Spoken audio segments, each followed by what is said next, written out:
কানাডার কুইবেকে মসজিদে বন্দুকধারীর গুলিতে নিহত 6, আহত 8। সন্দেহভাজন 2 বন্দুকধারী আটক। বাংলাদেশি কমিউনিটিতে আতঙ্ক। আদালতে স্থগিতাদেশের পরও যুক্তরাষ্ট্রের বিভিন্ন বিমানবন্দরে আটক করা হচ্ছে 7 দেশের মুসলিম অভিবাসীদের। নির্বাহী আদেশ প্রত্যাহারের দাবিতে বিক্ষোভ অব্যাহত। মুসলিম ব্যান এই জিনিসটা পুরাই ডোনাল্ড ট্রাম্প উইথড্র করুক, বিকজ এতে শুধু মুসলিম না, মেক্সিকোতে শুরু করে সকল দেশের মানুষজনের সমস্যা। ইমিগ্রান্ট বিরোধী যে ডোনাল্ড ট্রাম্প এক্সিকিউটিভ অর্ডার দিয়ে যেটা পাস করেছে, এটা সমস্ত ইমিগ্রান্টদের বিরোধী এবং এটা আনকনস্টিটিউশনাল। দামেস্কের প্রধান পানি সরবরাহ কেন্দ্র পুরোপুরি নিয়ন্ত্রণে নেয়ার দাবি সেনাবাহিনীর। সিরীয় সীমান্তে তুর্কি বিমান হামলায় 18 আইএস জঙ্গি নিহত। Miss Universe is France. এবং মিস ইউনিভার্সের খেতাব জিতলেন ফরাসি সুন্দরী আইরিশ মিত্তে নায়েরে। ম্যানিলায় জাঁকজমকপূর্ণ আয়োজনে পরিয়ে দেওয়া হলো বিজয়ের মুকুট।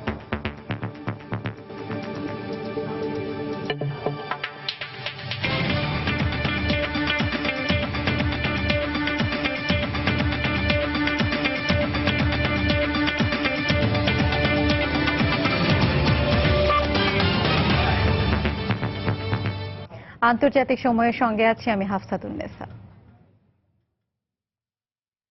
কানাডার কুইবেক শহরের একটি মসজিদে অজ্ঞাত বন্দুকধারীদের গুলিতে 6 জন নিহত হয়েছেন। এই ঘটনায় আহত হয়েছেন আরও অন্তত 8 জন। হামলার পর জড়িত সন্দেহে 2 জনকে আটক করেছে পুলিশ। কানাডার প্রেসিডেন্ট জাস্টিন ট্রুডো ঘটনাটিকে কাপুরুষোচিত আখ্যা দিয়ে এক টুইটার বার্তায় হতাহতদের পরিবারের প্রতি গভীর সমবেদনা প্রকাশ করেছেন। ঘটনাটিকে সন্ত্রাসী হামলা হিসেবে উল্লেখ করেছেন কুইবেক সিটির গভর্নর। এছাড়া দেশটির মুসলিম বাঙালি কমিউনিটিতে হামলার ঘটনায় আতঙ্ক বিরাজ করছে। রোববার রাতে কানাডার কুইবেক সিটির ইসলামিক কালচারাল সেন্টারের মসজিদে এশার নামাজ আদায়ের জন্য জড়ো হচ্ছিলেন মুসল্লিরা। এ সময় কিছু বুঝে ওঠার আগেই মসজিদে ঢুকে নির্বিচারে গুলি চালায় অজ্ঞাত 3 বন্দুকধারী। এতে ঘটনাস্থলে নিহত হয় কয়েকজন, এছাড়া আহত হয় আরও অনেকে। হামলার সময় মসজিদের ভেতর অন্তত 40 জন মুসল্লি অবস্থান করছিল বলে জানায় প্রত্যক্ষদর্শীরা। রাতেই কুইবেক ইসলামিক কালচারাল সেন্টারের ফেসবুক পেজে একটি ভিডিও প্রকাশ করা হয়, যেখানে মসজিদের বাইরে পুলিশি তৎপরতা দেখা যায়। ওই পোস্টে কয়েকজন নিহত হয়েছে বলেও জানানো হয়। মসজিদ কমিটির প্রেসিডেন্ট মোহাম্মদ ইয়াঙ্গুই হামলার নিন্দা জানিয়ে রয়টার্সকে বলেন, এটি বর্বরতা ছাড়া আর কিছুই না। কুইবেক পুলিশ এক টুইটার বার্তায় ঘটনার সত্যতা নিশ্চিত করে জানান, এরই মধ্যে হামলায় জড়িত সন্দেহভাজনদের আটক করা হয়েছে। ঘটনার পরই মসজিদের আশপাশের এলাকা ঘিরে ফেলা হয়েছে বলেও জানানো হয়। হামলার পর দেশটির মুসলিম কমিউনিটির মধ্যে আতঙ্ক বিরাজ করছে। ঘটনার নিন্দা জানাই, সন্ত্রাসী যেই হোক না কেন আমরা চাই সুষ্ঠু বিচার হবে। কানাডার মতো দেশে যেখানে মানবাধিকার চূড়ান্ত, সেই জায়গায় যদি এই ধরনের হত্যাকাণ্ড হয়, এটা চিন্তাই করা যায় না। আমরা যারা এখানে আছি, আমাদের কমিটির সংখ্যালঘু, আমাদের মধ্যে কোনো বিকল্প নেই। এদিকে কানাডার প্রধানমন্ত্রী জাস্টিন ট্রুডো ঘটনাটিকে কাপুরুষোচিত আখ্যা দিয়ে এক টুইটার বার্তায় নিহতদের স্বজনদের প্রতি গভীর সমবেদনা প্রকাশ করেছেন। আর এই ঘটনাটিকে সন্ত্রাসী হামলা হিসেবে উল্লেখ করেছেন কুইবেক সিটির গভর্নর। সিরিয়া সহ যুদ্ধবিধ্বস্ত দেশগুলোর শরণার্থীদের কানাডা স্বাগত জানাবে দেশটির প্রধানমন্ত্রী জাস্টিন ট্রুডোর এমন টুইটার বার্তার একদিন পরই এ হামলার ঘটনা ঘটল। এর আগেও মসজিদটি ধর্মীয় বিদ্বেষমূলক আচরণের শিকার হয়েছিল বলেও গণমাধ্যমের খবরে বলা হয়। রবিউল ইসলাম আওলাদ, সময় সংবাদ। কুইবেকে মসজিদে সন্ত্রাসী হামলার পর আতঙ্ক বিরাজ করছে মুসলিম সম্প্রদায়ের মধ্যে। প্রবাসী বাঙালিরাও এ ঘটনার পর থেকে উদ্বেগের মধ্যে রয়েছেন। এ বিষয়ে বিস্তারিত জানিয়েছেন কানাডা প্রতিনিধি শরীফ ইকবাল চৌধুরী। কুইবেক শহরের ইসলামিক কালচারাল সেন্টারের মসজিদে বন্দুকধারীরা অতর্কিত হামলা চালায়। এ হামলায় প্রবাসী যারা কুইবেকে বসবাস করছে তাদের মাঝে আতঙ্ক দেখা দিয়েছে এবং ধরপাকড়ের ভয়ে তারা খুবই চিন্তাগ্রস্ত অবস্থায় আছে। কানাডার মন্ট্রিয়াল শহরেও সকল মুসলিম সম্প্রদায় এবং প্রবাসী বাংলাদেশিরা খুবই আতঙ্ক অবস্থায় আছে। পৃথিবীর অন্যতম দেশ শান্তিপূর্ণ এই কানাডায় এরকম হত্যাযোগ্য ঘটনা ঘটবে, এটা কোনোভাবেই মেনে নিতে পারছে না প্রবাসী সকল মুসলিম সম্প্রদায়। এদিকে কানাডার কুইবেক শহরের মসজিদে অজ্ঞাত বন্দুকধারীদের হামলার ঘটনাকে ট্রাম্পের সংঘাতময় আচরণের বহিঃপ্রকাশ বলে মন্তব্য করেছেন আন্তর্জাতিক বিশ্লেষক ডক্টর সাজ্জাদ হোসাইন। এ ধরনের বিদ্বেষমূলক আচরণ এখনই বন্ধ না করা গেলে পুরো বিশ্বে এর প্রভাব ছড়িয়ে পড়ার আশঙ্কাও করেছেন তিনি। এটা ডোনাল্ড ট্রাম্প প্রশাসনের যে বিভিন্ন ধরনের ব্যবস্থা, পররাষ্ট্রনীতি, অভ্যন্তরীণ নীতি এবং বিভিন্ন ধরনের নির্বাহী আদেশ, মুসলিম বিরোধী অবস্থান, তার বর্ণবাদী বিভিন্ন ধরনের চিন্তা ভাবনা, এই সব কিছুর সামগ্রিক প্রভাব এতে আছে। এটা ডোনাল্ড ট্রাম্পের সময় বিশেষ করে উত্তর আমেরিকা মহাদেশ এবং ইউরোপে যে বিভাজনের রাজনীতি শুরু হবে সেটার একটা ইঙ্গিত, এবং একই সাথে বিভিন্ন ধরনের ধর্মীয় বিভাজন, বর্ণভিত্তিক বিভাজন, আদর্শভিত্তিক বিভাজন, এগুলা যে আরো বেশি প্রকট হবে তা প্রকাশ করছে। যদি এখনই এ ব্যাপারে সাবধান না হওয়া যায় এবং আন্তর্জাতিক সম্প্রদায় এ ব্যাপারে যদি খুব দ্রুত কোনো ব্যবস্থা না নেয়, সবাই মিলে সতর্ক না হয়, সমন্বিত প্রচেষ্টা না নেয়, তাহলে সারা বিশ্বে অস্থিতিশীলতা অনেক বেড়ে যাবে। 7টি মুসলিম দেশের নাগরিকদের বহিষ্কারের উপর আদালতের স্থগিতাদেশের পরও যুক্তরাষ্ট্রের বিভিন্ন বিমানবন্দরে অভিবাসীদের আটক করা হচ্ছে। গ্রিন কার্ডধারী এক বাংলাদেশীও কঠোর জিজ্ঞাসাবাদের মুখোমুখি হয়েছেন বলে অভিযোগ পাওয়া গেছে। ট্রাম্প প্রশাসনের এমন আচরণের প্রতিবাদে দ্বিতীয় দিনের মতো যুক্তরাষ্ট্রের বিভিন্ন শহরে বিক্ষোভ করেছে প্রবাসী বাংলাদেশী সহ বিভিন্ন দেশের অভিবাসী ও মার্কিনরা। এই অবস্থায় ভুক্তভোগীদের জন্য উপায় খুঁজে বের করার আশ্বাস দিয়েছে হোয়াইট হাউস। যুক্তরাষ্ট্র প্রতিনিধি শিহাবুদ্দিন কিসলুর তথ্য ছবি নিয়ে ডেস্ক রিপোর্ট। ট্রাম্পের অভিবাসন নীতির বিরুদ্ধে রোববার যুক্তরাষ্ট্রের স্বাধীনতা যুদ্ধের ঐতিহাসিক স্থান নিউ ইয়র্কের ব্যাটারি পার্কে বিক্ষোভের ডাক দেয় ইমিগ্রেশন কোয়ালিশন। বিভিন্ন শ্রেণী পেশার প্রায় 30,000 মানুষ এ বিক্ষোভে অংশ নেন। তারা US customs and border control ভবন, ফেডারেল প্লাজা ঘেরাও করে। ট্রাম্পের নির্বাহী আদেশকে অসাংবিধানিক উল্লেখ করে তা বাতিলের দাবি জানায় তারা। আমরা চাচ্ছি যে এই মুসলিম ব্যান এই জিনিসটা পুরাই ডোনাল্ড ট্রাম্প উইথড্র করুক, বিকজ এতে শুধু মুসলিম না, মেক্সিকোতে শুরু করে সকল দেশের মানুষজনের সমস্যা, ইরাক, ইরান না, শুধু এর পরবর্তীতে বাংলাদেশও আসতে পারে। গতকাল থেকে এখানে আমরা জড়ো হচ্ছি এবং এর প্রতি ট্রাম্পের ডিসিশনের বিরুদ্ধে আমরা প্রতিবাদ জানাচ্ছি। কম্পিউটারে দেখছি, ফেসবুকে দেখছি, সবাই আসতেছে। আমি আরেকটা মিডিয়া অর্গানাইজেশনে কাজ করি, সো আমরা আসছি সো দ্যাট আমরা সবার সাথে কথা বলতে পারি, দেখতে পারি কি হচ্ছে। 7টি মুসলিম প্রধান দেশের অভিবাসী ও ভ্রমণকারীদের যুক্তরাষ্ট্রের সাময়িক নিষিদ্ধ করার বিষয়ে ট্রাম্পের নির্বাহী আদেশ আদালতের নির্দেশে আটকে গেলেও বিভিন্ন বিমানবন্দরে ওইসব দেশের নাগরিকদের আটকে দেওয়া হচ্ছে। নিউ ইয়র্কের জন এফ কেনেডি বিমানবন্দর এলাকায় দ্বিতীয় দিনের মতো বিক্ষোভ র্যালিতে অবিলম্বে তাদের মুক্তির দাবি জানান বিক্ষোভকারীরা।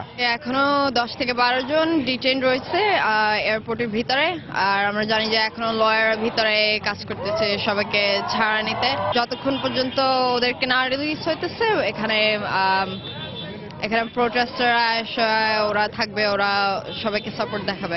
ইমিগ্রান্ট বিরোধী যে ডোনাল্ড ট্রাম্প এক্সিকিউটিভ অর্ডার দিয়ে যেটা পাস করেছে, এটা সমস্ত ইমিগ্রান্টদের বিরোধী এবং এটা আনকনস্টিটিউশনাল হিউম্যান রাইটস ভায়োলেশন। এই ভায়োলেশনের বিরুদ্ধে আমরা সবাই যেন সমবেত হই, সবাই যেন সোচ্চার হয়ে উঠি। ডোনাল্ড ট্রাম্প যেন আর আমাদের মুসলিম না, শুধু সমস্ত ইমিগ্রান্টদের বিরুদ্ধে যেন কোনো কিছু করতে না পারে।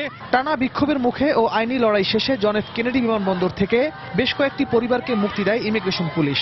এক বাংলাদেশিকেও কঠোর জিজ্ঞাসাবাদের পাশাপাশি বিশদ তথ্য দিতে হয়েছে বলে অভিযোগ পাওয়া গেছে। এদিকে ওয়াশিংটন ডিসি সহ বিভিন্ন শহরে ট্রাম্পের নির্বাহী আদেশের বিরুদ্ধে বিক্ষোভ করেছে হাজার হাজার মানুষ। বিক্ষোভকারীরা বিভিন্ন সড়ক প্রদক্ষিণ করে ক্যাপিটল হিলের সামনে জড়ো হয়। নতুন মার্কিন সরকারের অভিবাসন বিরোধী নীতির কারণে চলমান বিক্ষোভের মুখে রোববার হোয়াইট হাউসের এক বিবৃতিতে বলা হয় 90 দিন পর আবারও নির্দিষ্ট 7টি মুসলিম সংখ্যাগরিষ্ঠ দেশের নাগরিকদের ভিসা দেয়া শুরু হবে। সময় সংবাদ, যুক্তরাষ্ট্র। পাকিস্তানি নাগরিকদের যুক্তরাষ্ট্রে অবস্থান এবং ভ্রমণের ওপর নিষেধাজ্ঞা আরোপ করা হতে পারে বলে ইঙ্গিত দিয়েছে হোয়াইট হাউস। রোববার হোয়াইট হাউসের চিফ অব স্টাফ রেইন্স প্রিবাস এক সাক্ষাৎকারে একথা জানান। এমনটা হলে প্রথমবারের মতো পাকিস্তানকে এই নিষেধাজ্ঞার তালিকায় অন্তর্ভুক্ত করা হবে। সিবিএস নিউজকে দেয়া সাক্ষাৎকারে প্রিবাস বলেন, ট্রাম্প প্রশাসন যে 7 দেশের উপর নিষেধাজ্ঞা আরোপ করেছে, ওবামা প্রশাসন ওই দেশগুলোকে সন্ত্রাসবাদের জন্য হুমকি মনে করত। এদিকে সৌদি আরবের বাদশাহ সালমানের সঙ্গে টেলিফোনে কথা বলেছেন মার্কিন প্রেসিডেন্ট ডোনাল্ড ট্রাম্প। তাদের মধ্যে সন্ত্রাস দমনে দুই দেশ এক হয়ে কাজ করার বিষয়ে আলোচনা হয়।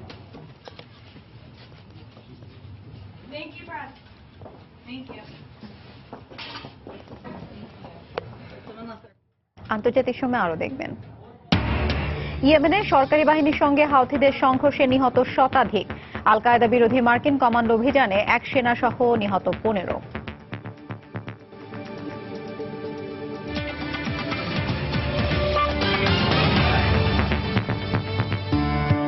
ব্লেজ এলইডি লাইট, লাইট বদলান, লাইফ বদলান।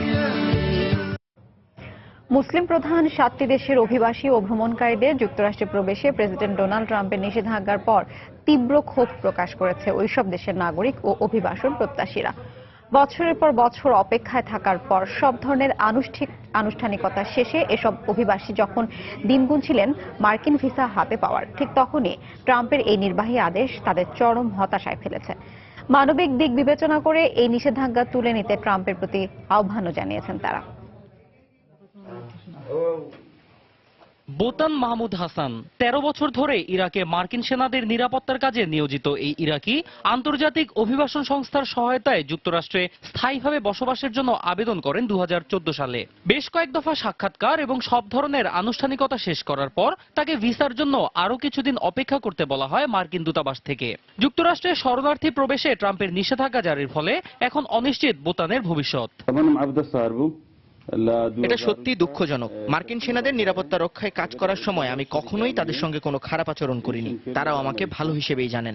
আমি ট্রাম্পকে বলতে চাই, সব মুসলমান খারাপ নয়। আমি তাকে অনুরোধ করব তিনি যেন নিষেধাজ্ঞার বিষয়টি পুনর্বিবেচনা করেন।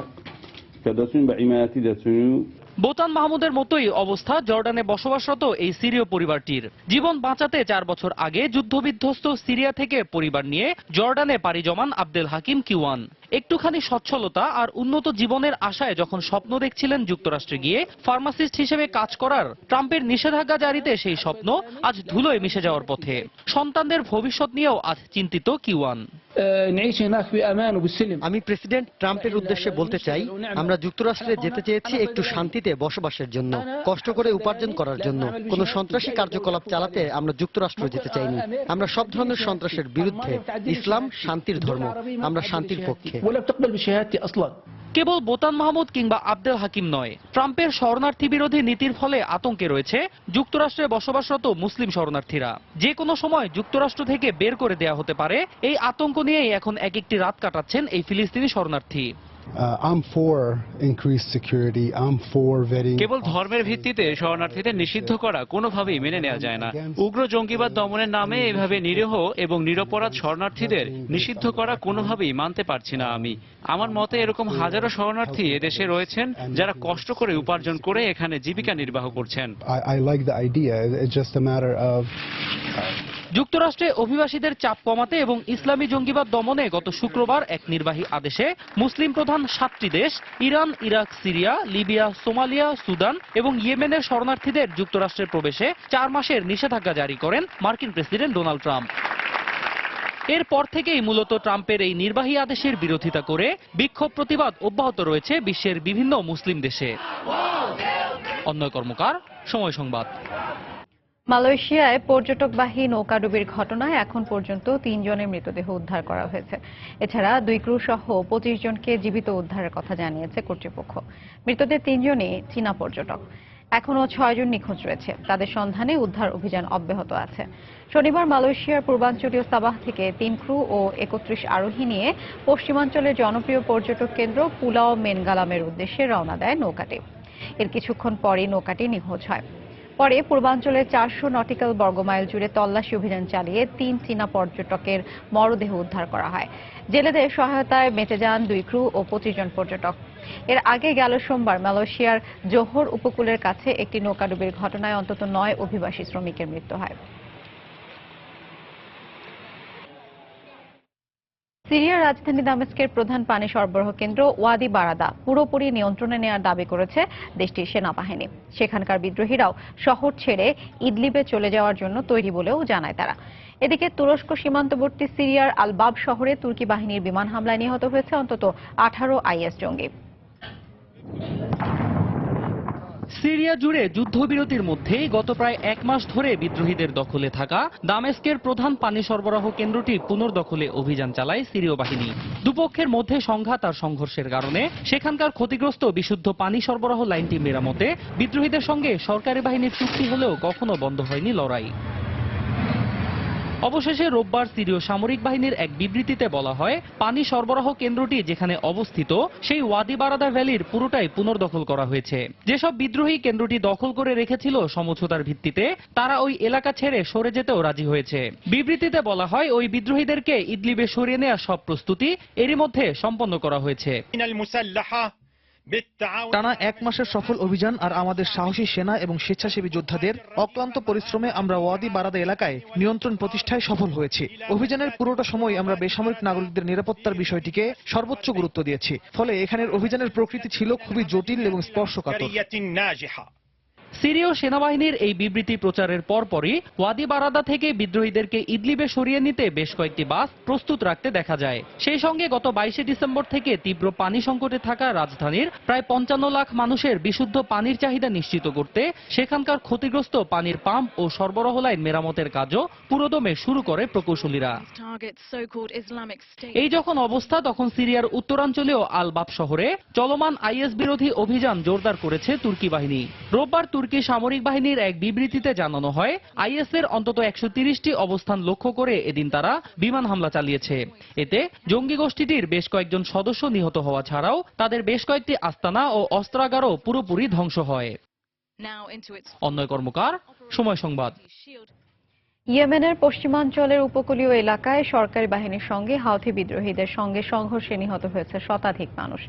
রোববার থেকে থেমে থেমে চলা এই সংঘর্ষে নিহতদের মধ্যে 90 জনই হাউথি বিদ্রোহী বলে জানায় বার্তা সংস্থা এএফপি। ইয়েমেনে আল কায়েদা জঙ্গিদের বিরুদ্ধে মার্কিন বাহিনীর কমান্ডো অভিযানে অন্তত 14 জন নিহত হয়েছে। এ ঘটনায় এক মার্কিন সেনা নিহত ও কয়েকজন আহত হয় বলে জানায় কর্তৃপক্ষ। যুক্তরাষ্ট্রের পক্ষ থেকে 14 জন নিহতের খবর দেওয়া হলেও স্থানীয়দের বরাতে গণমাধ্যম জানায়, রোববারের অভিযানে অন্তত 41 জন নিহত হয়। নিহতদের মধ্যে আল কায়েদার 3 শীর্ষস্থানীয় নেতাও রয়েছে। It said that the timing between the two strikes indicates the deliberate use of double tap tactic. ইয়েমেনে বেসামরিক নাগরিকদের ওপর অব্যাহত বিমান হামলা চালিয়ে সৌদি নেতৃত্বাধীন জোট যুদ্ধাপরাধ করেছে বলে অভিযোগ করেছে জাতিসংঘ। সম্প্রতি ইয়েমেনে সৌদি জোটের 10টি বিমান হামলার ঘটনা অনুসন্ধান শেষে একটি তদন্ত প্রতিবেদন প্রকাশ করে জাতিসংঘ। এতে বলা হয়, হাউথি বিরোধী ওইসব বিমান হামলার বেশিরভাগই চালানো হয় কোনো সুনির্দিষ্ট লক্ষ্যবস্তু ছাড়াই। সেই সঙ্গে আবাসিক এলাকায় হামলা চালানোয় এতে বহু বেসামরিক নাগরিক নিহত হন বলে উল্লেখ করা হয় প্রতিবেদনে। Are then caught by the second strike. Report adds the second attack resulted in a আন্তর্জাতিক সময় আরো যা দেখবেন। ফিলিপিন্সে 2022 সাল পর্যন্ত মাদক বিরোধী অভিযান অব্যাহত রাখার ঘোষণা প্রেসিডেন্ট দুতের্তের। যুক্তরাষ্ট্র আঞ্চলিক নিরাপত্তাকে হুমকির মুখে ফেলছে বলে অভিযোগ।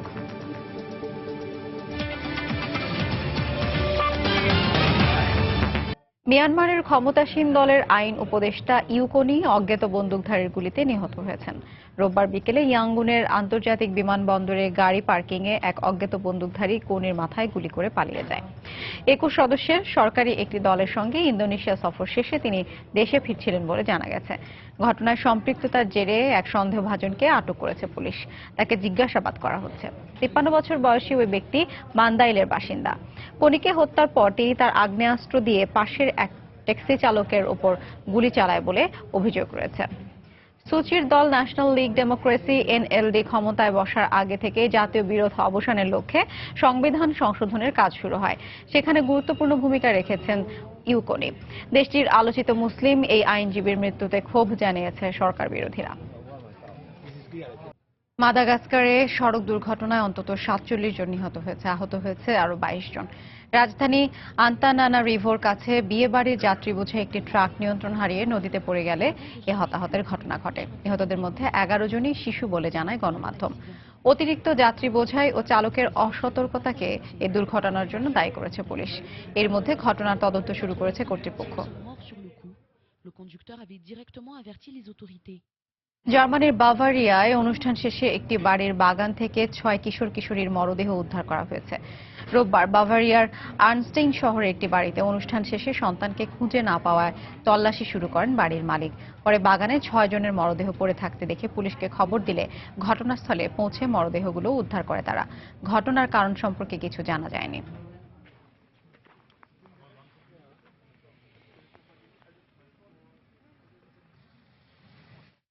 ফিলিপিন্সে চলমান মাদক বিরোধী অভিযান 2022 সাল পর্যন্ত অব্যাহত থাকবে বলে ঘোষণা দিয়েছেন দেশটির প্রেসিডেন্ট রদ্রিগো দুতার্তে।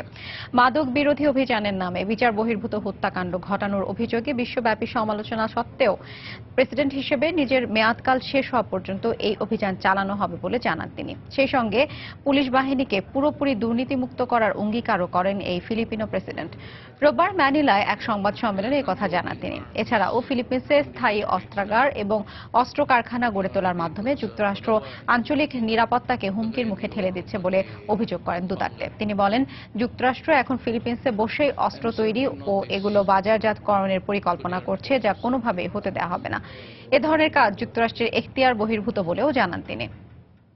বিভিন্ন দাবিতে বিশ্বের কয়েকটি দেশে বিক্ষোভে ফেটে পড়েছে সাধারণ মানুষ। কলম্বিয়ায় সরকারের কৃষি বিষয়ক নতুন প্রকল্পের বিরোধিতা করে মিছিল সমাবেশ করেছে অনেক কৃষক। দক্ষিণ কোরিয়ার এক ব্যবসায়ীকে হত্যার অভিযোগে ফিলিপিন্সের ম্যানিলায় পুলিশ বিরোধী বিক্ষোভ সমাবেশ করেছে শত শত মানুষ। ভারতের কর্ণাটকে ষাঁড়ের লড়াই বন্ধের ওপর নিষেধাজ্ঞার প্রতিবাদে বিক্ষোভ করেছে সেখানকার স্থানীয় বাসিন্দারা।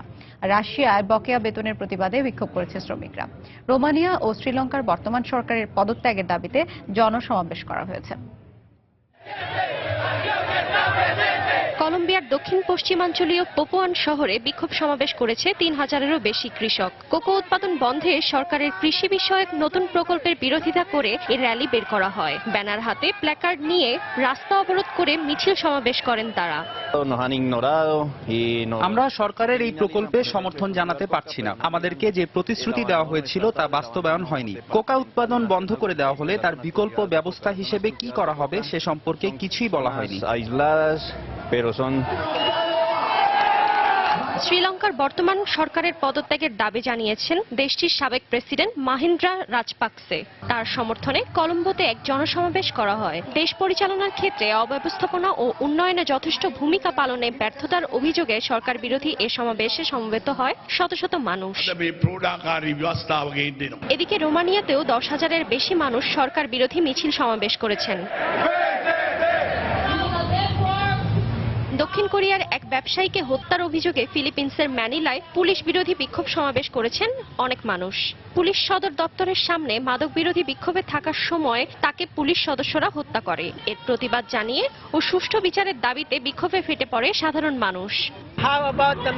তার সঙ্গে যা হয়েছে তা ঠিক হয়নি। আমরা এর সঠিক বিচার চাই। ভারতের কর্ণাটকে ষাঁড়ের লড়াই বন্ধের ওপর নিষেধাজ্ঞার প্রতিবাদে বিক্ষোভ করেছে সেখানকার স্থানীয় বাসিন্দারা। তামিলনাড়ুতে ঐতিহ্যবাহী জাল্লিকাট্টু প্রতিযোগিতাকে কেন্দ্র করে অনেকের প্রাণহানি ঘটায় ভারতের সুপ্রিম কোর্ট এই ধরনের প্রতিযোগিতা বন্ধের নির্দেশ দেন। কিম্বালা প্রতিযোগিতা আমাদের ঐতিহ্য। এটি জাল্লিকাট্টুর মতো ভয়াবহ খেলা নয়। আমরা শান্তিপূর্ণভাবে এই প্রতিযোগিতার আয়োজন করতাম। এটি বন্ধ করা উচিত হয়নি। রাশিয়ার গুকোভোতে 18 মাস ধরে বকেয়া বেতনের প্রতিবাদে মিছিল সমাবেশ করেছেন সেখানকার শ্রমিকেরা। আফরিন জেরিন, সময় সংবাদ। মার্কিন প্রেসিডেন্ট ডোনাল্ড ট্রাম্পের অভিবাসন বিরোধী নীতি এবং যুক্তরাষ্ট্রের শরণার্থী প্রবেশে নিষেধাজ্ঞার নির্বাহী আদেশের প্রতিবাদে এবছরের একাডেমি অ্যাওয়ার্ডস অনুষ্ঠান বর্জনের ঘোষণা দিয়েছেন ইরানের অস্কারজয়ী চলচ্চিত্র পরিচালক আসগর ফারহাদি। এবারের অস্কারের সেরা বিদেশি ভাষার চলচ্চিত্র বিভাগের জন্য মনোনীত সাড়া জাগানো ইরানি চলচ্চিত্র দ্য সেলসম্যান এর পরিচালক আসগর ফারহাদি আগামী মাসে অনুষ্ঠিতব্য 89তম একাডেমি অ্যাওয়ার্ডস এ যোগদানের কথা থাকলেও এতে অংশ নেবেন না বলে জানান তিনি। ট্রাম্পের বিদ্বেষপূর্ণ ও বর্ণবাদী আচরণ এবং অভিবাসন ও মুসলিম বিরোধী অবস্থানের প্রতিবাদ জানাতেই তিনি এই সিদ্ধান্ত নিয়েছেন বলে জানান আসগর। কিছুদিন আগে চলচ্চিত্রটির অভিনেত্রী তারানেহ আলী দুস্তি সামাজিক যোগাযোগ মাধ্যমে অস্কার অনুষ্ঠানে যোগ না দেওয়ার কথা জানান।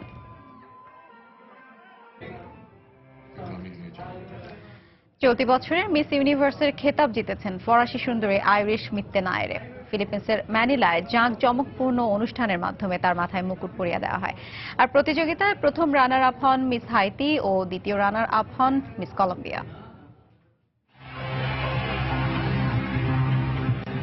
চারপাশে টানটান উত্তেজনা, এরপরেই আসে সেই মাহেন্দ্রক্ষণ। Miss universe is France. অপেক্ষার পালা শেষে 65তম মিস ইউনিভার্স হিসেবে ঘোষণা করা হয় ফ্রান্সের আইরিশ মিত্তেনায়েরের নাম। সাথে সাথেই আনন্দে আত্মহারা হয়ে পড়েন তিনি।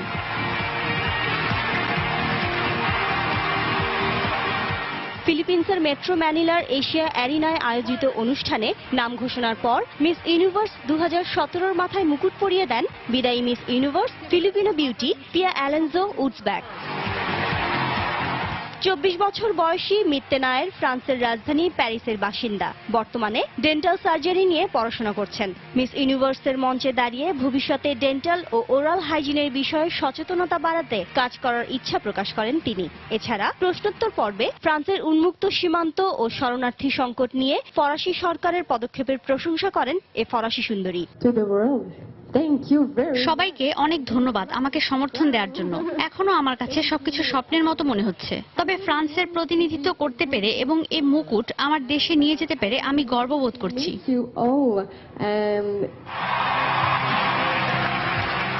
এবারের 65তম আসরের মিস ইউনিভার্সের দৌড়ে দ্বিতীয় হন হাইতির রাকেল পেলিসিয়ের, আর তৃতীয় খেতাব জয় করেন কলম্বিয়ার আন্দ্রেয়া তোভার।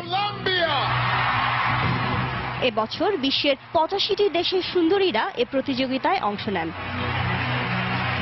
শিরিন আক্তার, সময় সংবাদ। এ পর্যায়ে আবারও জানিয়ে দিচ্ছে আন্তর্জাতিক সময়ের শীর্ষ সংবাদগুলো।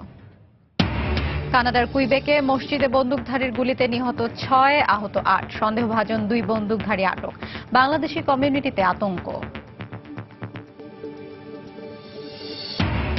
আদালতের স্থগিতাদেশের পরও যুক্তরাষ্ট্রের বিভিন্ন বিমানবন্দরে আটক করা হচ্ছে 7 দেশের মুসলিম অভিবাসীদের। নির্বাহী আদেশ প্রত্যাহারের দাবিতে বিক্ষোভ অব্যাহত। মুসলিম ব্যান এই জিনিসটা পুরাই ডোনাল্ড ট্রাম্প উইথড্র করুক, বিকজ এতে শুধু মুসলিম না, মেক্সিকোতে শুরু করে সকল দেশের মানুষজনের সমস্যা। ইমিগ্রান্ট বিরোধী যে ডোনাল্ড ট্রাম্প এক্সিকিউটিভ অর্ডার দিয়ে যেটা পাস করেছে এটা সমস্ত ইমিগ্রান্টদের বিরোধী এবং এটা আনকনস্টিটিউশনাল। দামেস্কের প্রধান পানি সরবরাহ কেন্দ্র পুরোপুরি নিয়ন্ত্রণে নেওয়ার দাবি সেনাবাহিনীর। সিরীয় সীমান্তে তুর্কি বিমান হামলায় 18 আইএস জঙ্গি নিহত। Miss Universe is France. Miss ইউনিভার্সের খেতাব জিতলেন ফরাসি সুন্দরী আইরিশ মিত্তেনায়েরে। ম্যানিলায় জাঁকজমকপূর্ণ আয়োজনে পরিয়ে দেওয়া হলো বিজয়ের মুকুট।